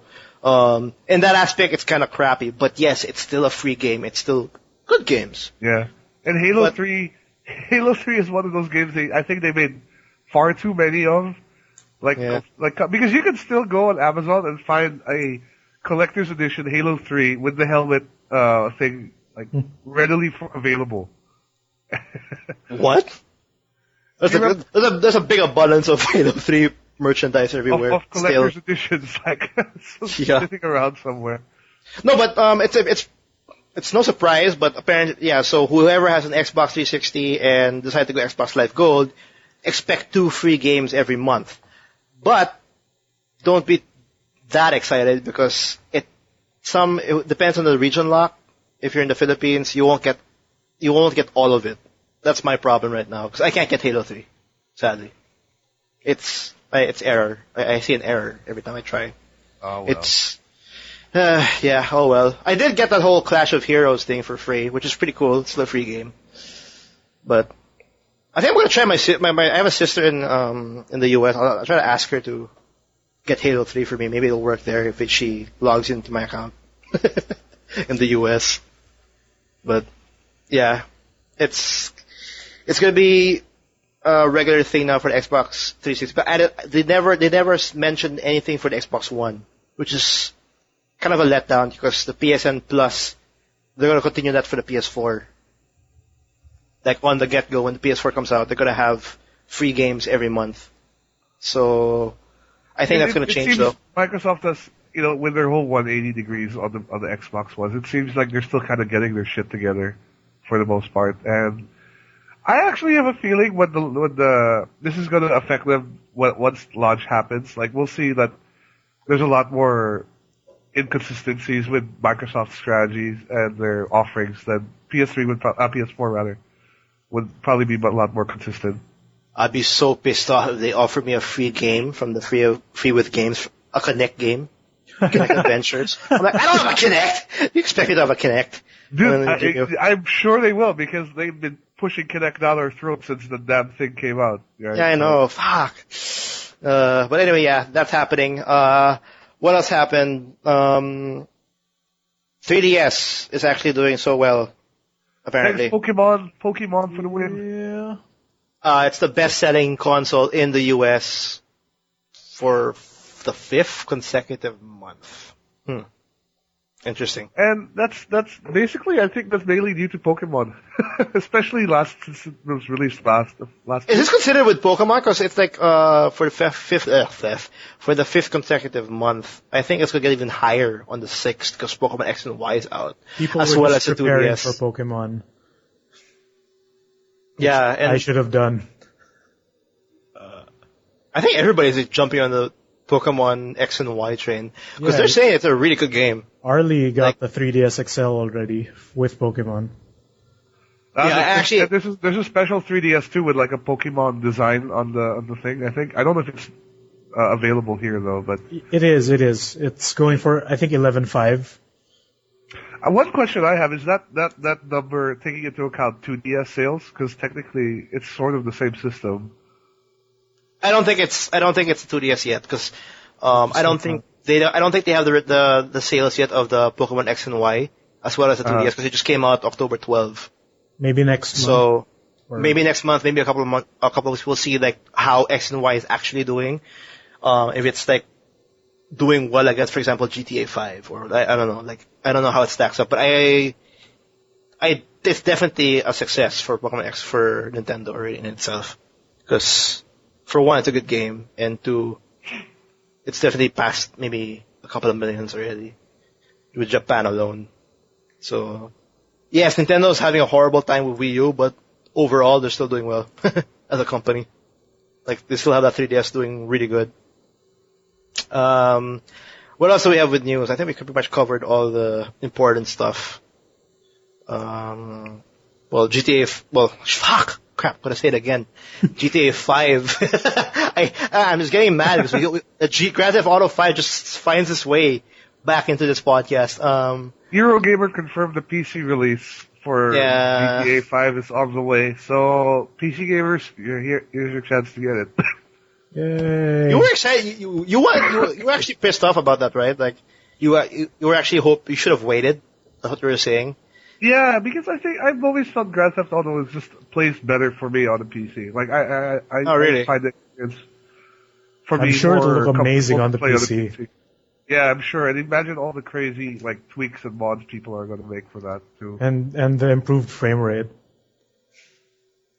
Well, the frame rate was never that bad in the console. Yeah, but like, 60 FPS is always glorious to see. True. Was that. Well, here's another bit of news that, which is actually pretty funny. Activision stating that they're looking forward to beating the record of GTA 5 with Ghost. Whatever, dude. That's just them being butthurt, I'm sure. That's just them just stroking their ego. We can make millions. Like, everybody likes guns. Everybody likes dogs. Or Call of Duty. We got dogs too. Yeah. GTA has a dog. Same as Chops. Yeah. Chops way better than the COD dog. At least Chops has a name. Chop has a name. Yeah, the COD dog doesn't have a name. I'm pretty sure the COD dog will have a name. We just know but they haven't mentioned it. I don't know what that dog is. His name is Call of Duty Dog. Call of Duty. I also read something, I also read another article saying that Activision, or I'm not too sure if it's Infinity Ward who's making Ghost, but they're pretty surprised that everybody, all the feedback, they're all expecting the dog to die towards the end of the campaign. I'm like, they told you you're gonna love the dog, so yeah. What makes you gonna kill it? What hits the feels more than killing a dog? I know, and then having all those animal rights activists. But fuck it, I kill dogs in GTA 5. Doesn't Josh respawn when you kill him? Yeah, but he gets mad. Oh, he gets mad after. Like I haven't bothered. Goes down, and it's hard to get back up. I think I attached it. I think when he went to his doghouse, I attached a fucking sticky bomb on it, and I just blew it up. It says he will respawn, but he won't be happy. Yeah, I know. I saw. Sticky bomb's the best thing in that game. Weapon. Sticky bombs. I actually did that in GTA Online. I put a sticky bomb on my car. And then when I was roaming, because I had a bounty on my head, I put a sticky bomb on my car, and someone killed me. Oh no, someone tried to kill me. I ran away, and he stole my SUV. And I just blew it up. Yeah, that was satisfying. But yeah, aside from that, that's about it in terms of news. Like, we got a heavy week of games coming out though, so yeah, we do. Guys, get your wallets ready. Have to withdraw. First up, Sonic Lost World is coming out. Bank. I heard it's not doing well. I mean, any every Sonic game is not doing well. Yeah, the last couple Sonic. I'm just not excited for Sonic anymore. No, but like compared to the previous releases that were getting decent reviews. Were there Generations? What releases were getting? Well, that was the last. Colors one, and Generations were pretty good. But that's Colors was good. I think Sonic's a bit overdone already as a character. They need to give him a rest. Fast. I think. I know the picture you're talking about. Yeah, his character and his personality is actually annoying if you think about it. He's stuck in the 90s. Well, even all his crappy little friends, I don't like. You know, he's got tails. You don't like Shadow the Hedgehog. And then there's that bat lady, and then there's a rabbit. And you don't know half of these guys. I just know Tails. That's about it. Tails and Knuckles. Silver the Hedgehog. I know Knuckles. Knuckles is actually pretty cool. He's my favorite one.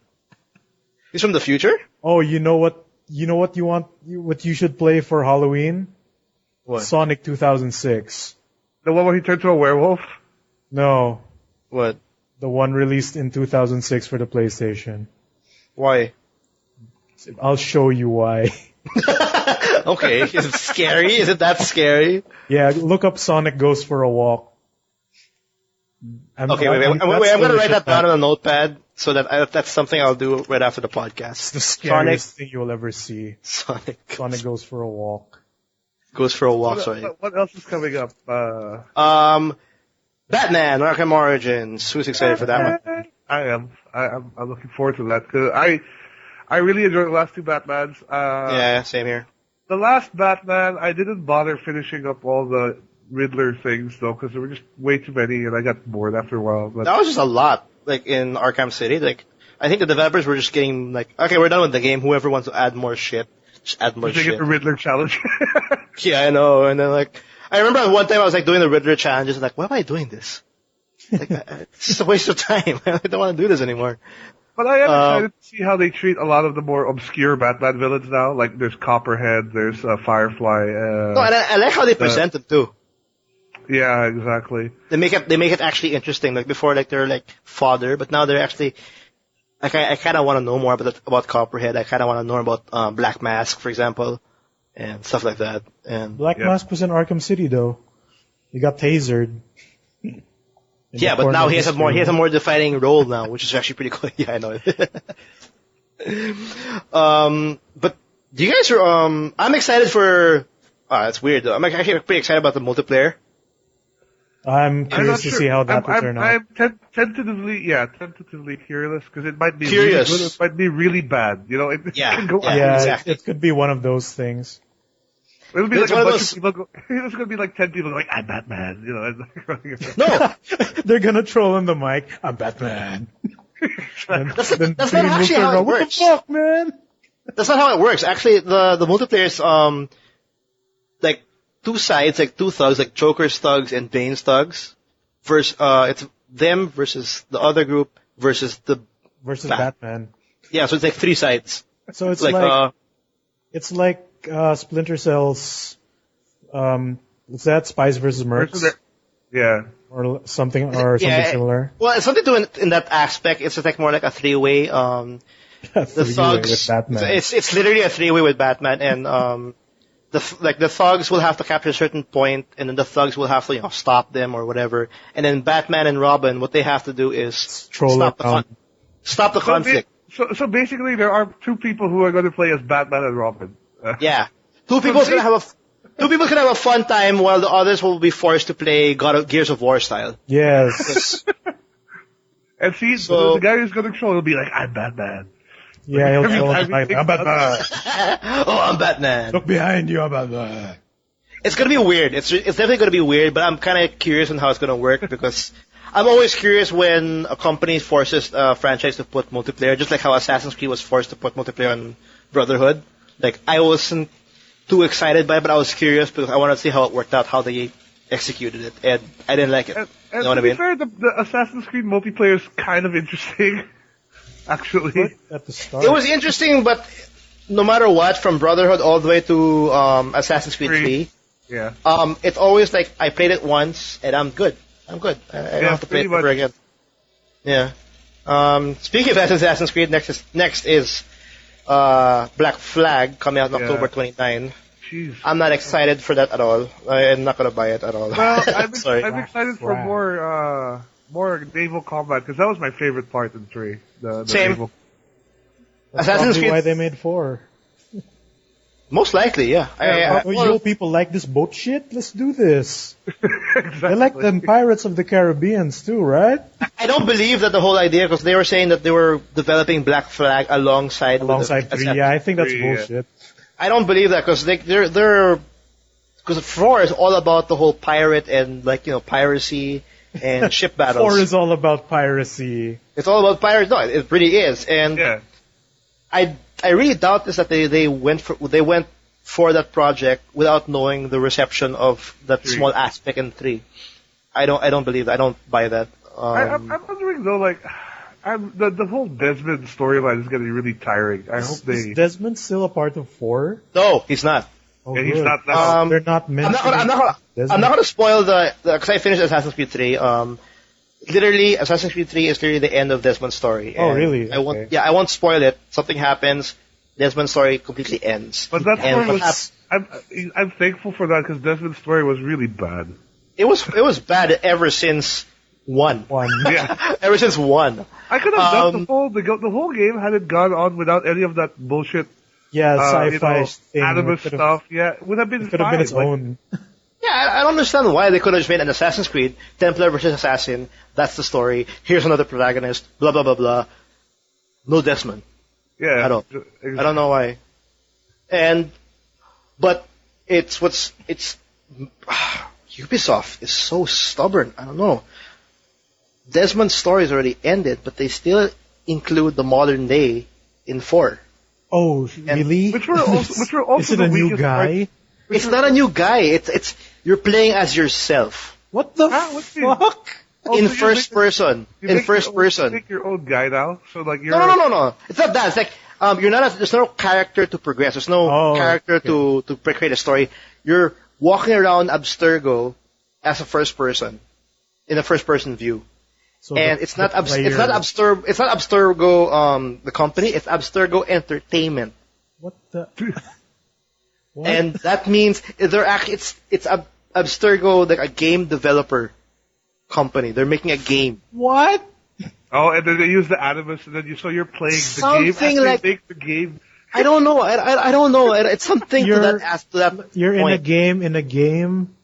That I sounds like, don't know. That's like Gameception. Exhibit right there. That's Inception shit right there. That's Inception shit right there. And then they said that the modern day Abstergo part of Assassin's Creed 4 only takes around 3 hours of the whole overall. So it's not like the complete one, but it's still 3 hours of your life that you don't have to go through. Ubisoft Yeah. is a French company, right? European. A well, European? Yeah, I think it's French. It's French, yeah. So is David Cage involved? I hope not. I don't think so. Well, I don't think so. I The don't way even- it's sounding. no. You're in a game while playing the You're game. in a movie. Yeah, so whoever's excited about for Assassin's Creed 4, good for you. Good for you. Once again, PC gamers get shafted when the PC version is going to be delayed by a few weeks again. So Oh yeah, they actually mentioned that too, which That's fine. it's actually common, I think. Yeah, I think It's been that's a happening very- ever since. Every Assassin's Creed game since Master Race will have to wait. has been delayed for whatever reason. I have no idea. I have that speculation that it's just Ubisoft pushing it because To They have those whole sponsor sales. exclusive Oh. content. Like PC is definitely going to be a better version on the console, so you have to help the console side by releasing it first, because that's just how it is, right? Like it's as much as when we talk about multi-platform, PC is actually always superior. Like it always has been. Like even Splinter Cell is always superior. But look what happened to Splinter Cell. The PC version. Wait, it came out together? I think I think so. it came out. I'm not Either sure. that or a week late. No, I think it's together. I made a mistake. I think it's together. Then I'm assuming that with Assassin's Creed, they're just like trying to push the whole exclusive title or exclusive content for the console. Like the PS3 had like first hour, like 1 hour of extra content. Right. If that would make any difference to anybody. But yeah, Black Flag's coming out. Whoever likes the Assassin's Creed series, like good for you. It's my opinion. I'm done. You're with burnt that. out. I was burnt out since 2. No, 2 was still okay, you know. I thought 2 was good. It got really draggy once they made Ezio star in 2 more games. 'Cause Yeah. I was always expecting, okay, after 2 they'll make 3 and it's a different guy again. But Yeah. they dragged Ezio out for 3 Then they games. brought back Altair for the last Ezio game. Yeah. They literally showed from when Ezio was born all the way till he died. Yeah, pretty much. Yes. He had his own animated movie. Did Oh, he did. Yeah, he did. And he was in Soul Calibur 5. Oh yeah, but he fits that game, so I don't mind. Better than Darth Vader and Yoda. I mean, Yeah, No, Yoda fits there. Darth Vader doesn't. Yoda fits perfectly in Soul Calibur. yeah, because he's pocket-sized. He's OP because it's so hard to hit him. It's all low. The hitboxes, man. The hits boxes. Yeah, moving on. More release dates. Angry Birds Star Wars. Am I reading this right? I thought it came out already. I thought it came out already. No, I think this is wrong. I can't find a proper Maybe it's Angry Birds Star Wars for Xbox, right? No, they announced a new Angry Birds game, which is essentially Mario Kart. Actually, yeah, thank you. Like that's actually more legit. Angry Birds karting. Go. Yeah, something like that. Karting, yeah, Angry Birds karting. I'm actually digging it. I'm digging it's it. fine, but it's Mario Kart. Has there been a kart game where all it is like going downhill? I don't know. Like, because that's how Angry Birds karting is right now. Like, it's just all going downhill, and its speed is based on gravity, I guess. How do they steer without any limbs? I don't know. It's a video game. I'm not gonna put any logic into it. I don't know how they blow up in the first place. Maybe that's why it's downhill, because they have no legs for pedals. So it's a physics-based karting game. It's all downhill, essentially. From the gameplay, from what I'm seeing, it's like that's how since the it's levels being designed. Based, it's gonna be hella random. Well, no, I don't think it's physics-based, but that's how I saw it. That's how it looks. Like the level design is like them going downhill. I'm not too sure they're gonna change it like throughout. Like it'll go back to the traditional kart courses or anything like that. But from what I'm seeing in the first trailer, that's all downhill from here. It's all downhill from there. Yeah. So well, that's happening. What else? Battlefield 4. Well, can't wait for that. That will be fun. That will be a lot of fun. Open beta's done. I'm satisfied with it. Levolution, from what I experienced. Levolution's over. For now. I mean, it's just begun. It has just begun. Like I said a couple of episodes ago, I'm still weighing which one I want to buy. Batman Arkham Origins or Battlefield 4. Battlefield Origins. Both? Yes. Why not both? No, since you're getting Battlefield 4 for the PC, and PC games are generally cheaper, I think you can get both. Well, I remember buying Arkham City for like $2.5 on the 360. Oh, $2.5, wow, that's expensive. Oh, no, because I got Arkham City on day one. And, well, we'll just have to see. I'm definitely going to get Battlefield 4, though. It just depends if I want to get it the first day. Because, damn, that multiplayer is going to be so addicting. WWE, I'm not sure if it's just accurate, but the 2K14 version of WWE. Are you excited about that? I'm not. It's going to have Revolution. WWE. Well, is there anything? Do they just update the roster for WWE 14? Yeah, they add a few things here and there. This is also the first WWE game that's not under THQ. THQ, yeah. I know. Oh yeah, since THQ is dead. This is now under 2K, so it's actually kind of an important milestone for the series in that sense. But WWE has never really evolved its gameplay a lot.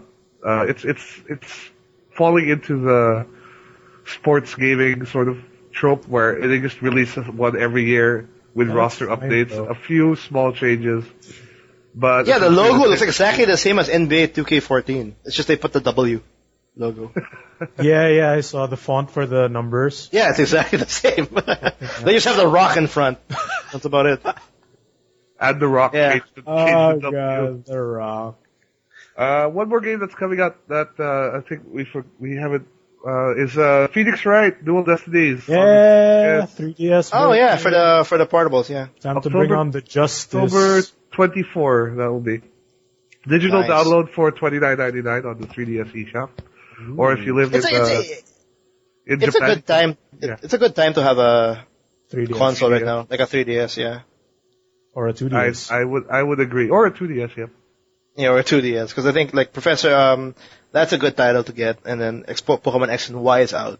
And The Legend of Zelda: A Link Between Worlds is coming out soon as well. The new Zelda will be coming out as well, so there's a lot to look forward to on the handheld It's side a of good year to have a 3DS. But I don't Definitely. have one.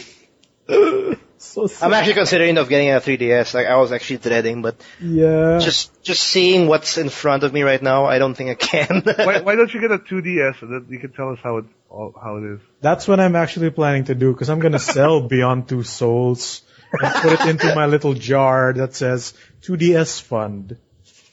After all the crap we bad. gave it on our first episode, you guys are seriously considering getting them.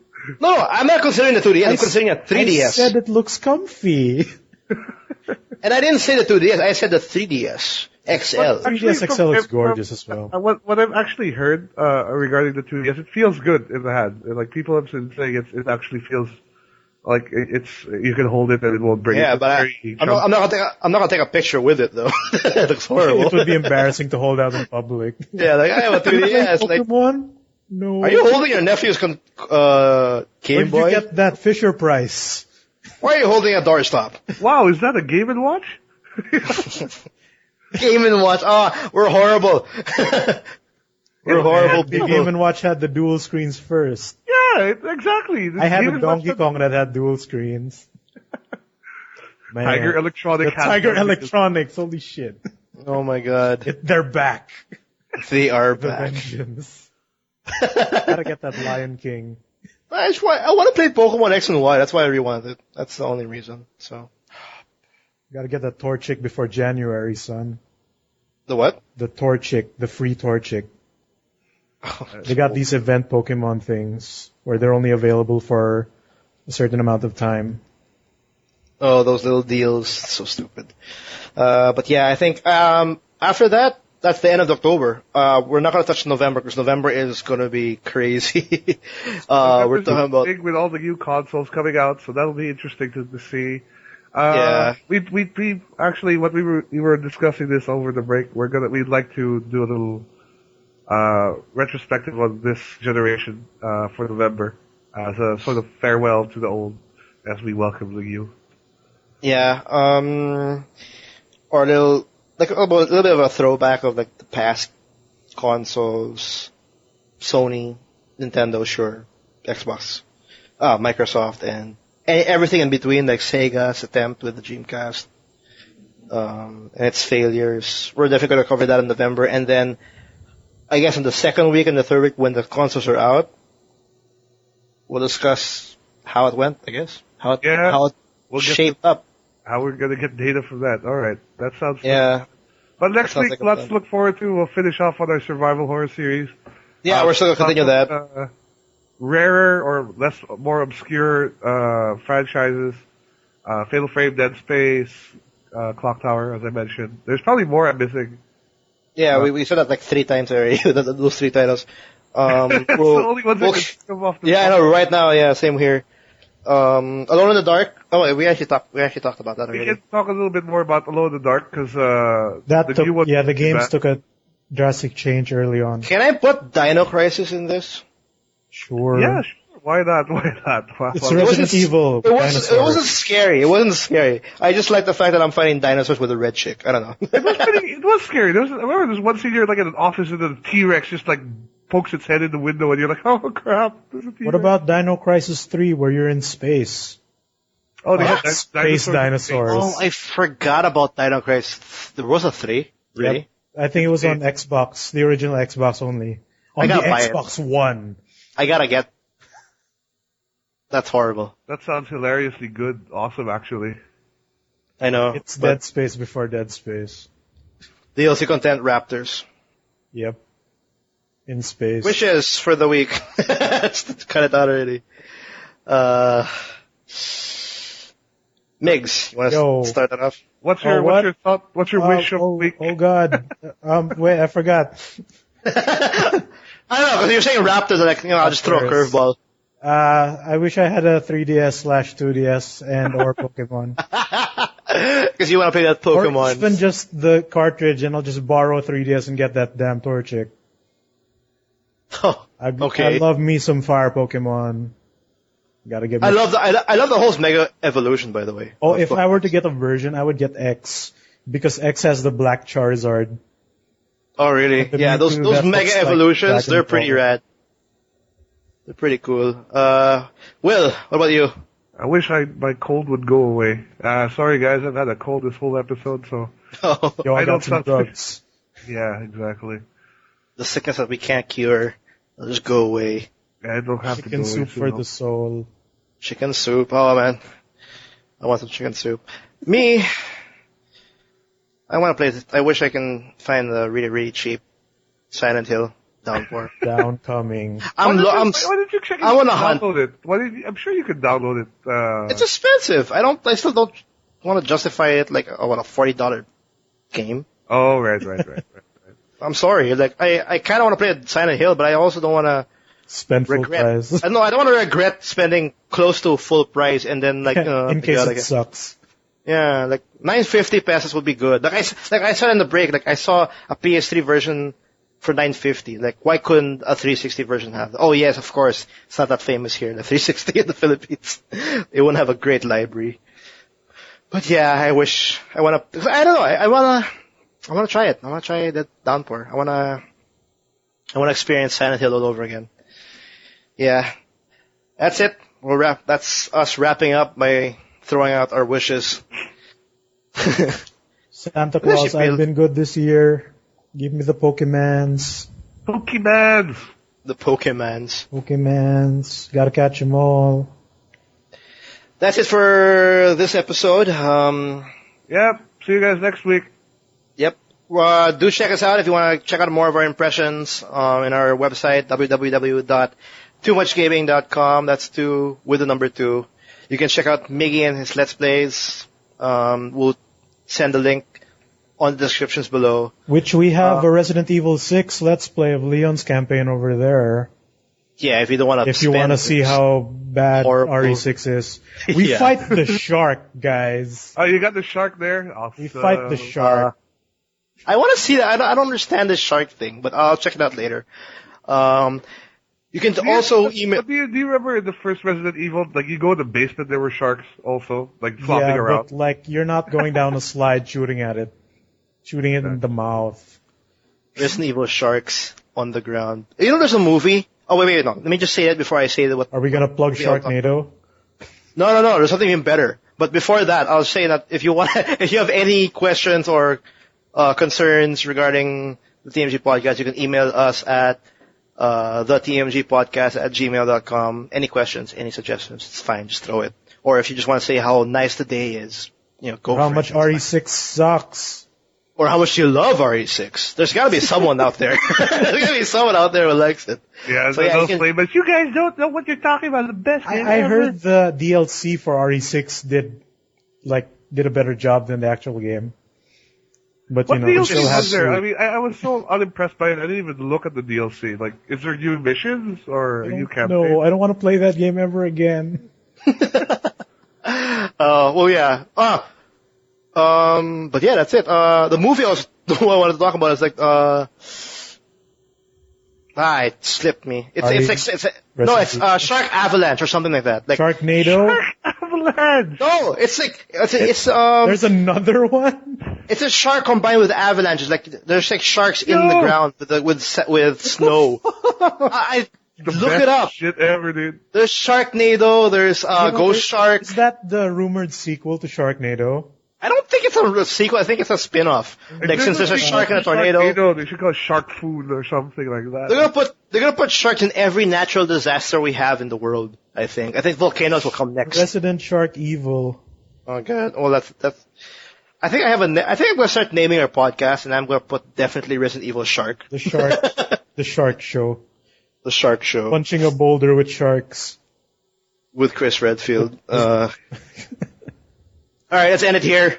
We're dragging it up for too long. Thanks for listening in. Do check us out next week. We'll continue our whole survival horror series with all the other titles. And yeah, this is Carlos, this is Will, and Miggy. Take care, guys. See you next week. Take care. Bye. Bye.